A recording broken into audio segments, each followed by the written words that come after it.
Ron Paul's moment, which takes a look at the Texas congressman's 34-year path, leads the politics and policy section of the latest issue of Bloomberg Business Week. Bloomberg News reporter Phil Mattingly is on Capitol Hill with more from his story. Good to see you. So, Mr. Paul, certainly a colorful character and not one to mince his words. He's been a relative outsider, I guess, in Congress since he first arrived a few decades ago. What's changed in that time?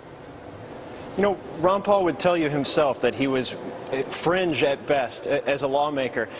Starting in about 2007, he really gained a following with his campaign, his presidential campaign, and now as Republicans are about to take power in January, just due to his seniority, he's actually in line to take over the subcommittee that oversees the Fed. Here, Phil, that actually puts him in line sort of to take over, but despite being in line for the chairmanship, it's not necessarily a sure thing. It's very true. You know, because of the fringe aspect of things, Republican leadership has never been a big fan of Ron Paul. He's bucked them on several issues, the Iraq War, defense, things like that. And so they are actually looking for a couple of reasons, not the least of which is the banks are calling them right now and saying, look, we don't want this guy overseeing the Fed. It's dangerous. And so there's some serious deliberations right now amongst House Republican leadership as to whether to even give him the position.